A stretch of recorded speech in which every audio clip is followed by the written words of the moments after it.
Dans le mémoire d'un étudiant en kinésithérapie, ou avec un sportif que l'on doit conseiller et guider dans sa pratique, il est utile de développer les exercices complémentaires.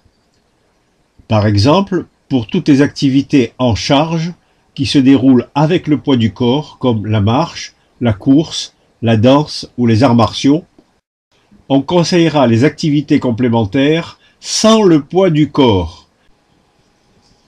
Par exemple, l'aquarunning, qui est particulièrement apprécié par les sportifs et qui consiste à courir dans l'eau sans toucher le fond de la piscine, sans palme, sans raquette ni gadget qui augmenterait les contraintes sur les articulations.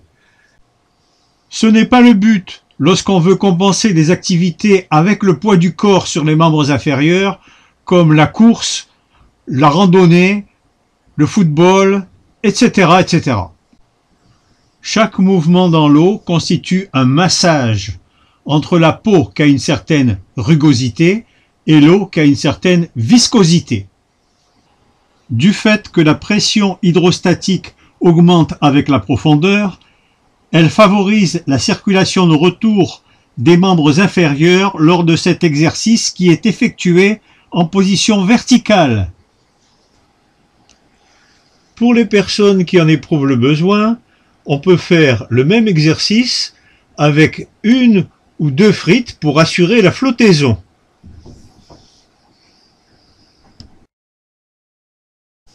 Alors ça se pratique dans de nombreuses piscines municipales, par exemple sur le Facebook du Club des nageurs cambrésiens, on peut lire « L'aquajogging est un sport qui consiste à mimer les mouvements de la course au sol.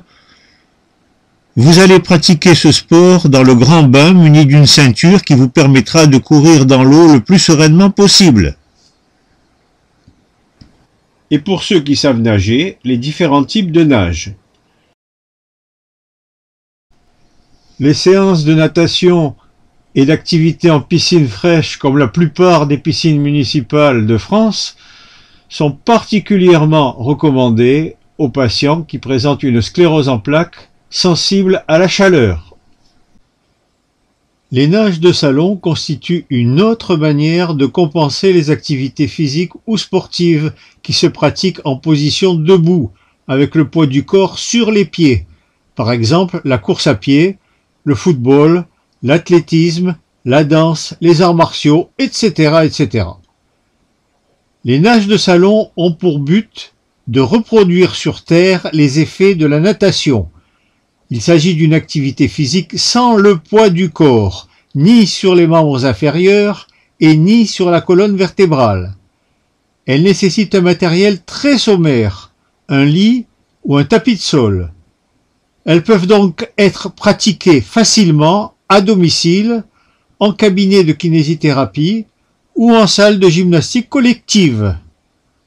Personnellement, je les utilise quotidiennement pour me préparer à aller danser la salsa, ou avant les cours de karaté, ou avant d'aller marcher ou courir. Et également après ces activités pour en compenser les effets négatifs et les courbatures. À noter que cela ne m'empêche pas d'aller aussi nager en mer ou en piscine.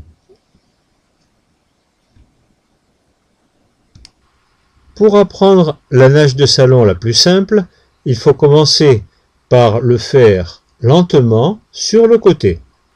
En flexion, on ferme le poing. En ouverture, on pousse avec la paume de la main, on pousse avec le talon. On fait la même chose de l'autre côté. Une fois qu'on en a fait une vingtaine de chaque côté, on essaye de faire en bilatéral.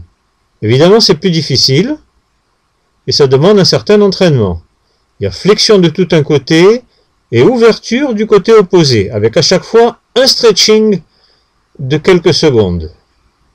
On peut y greffer bien sûr la respiration là-dessus. Alors il y a plusieurs types de nage de salon, ici avec rotation. Et dans toutes les nages sur le dos, il y a un effet de massage du dos contre le sol, à chaque mouvement.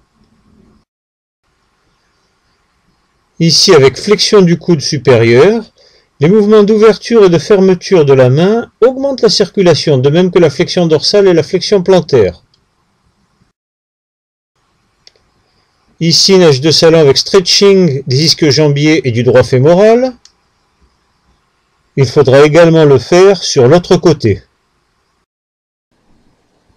On enseignera également l'automassage circulatoire des membres inférieurs qui doit toujours se faire dans le sens de la circulation de retour, c'est-à-dire vers le cœur.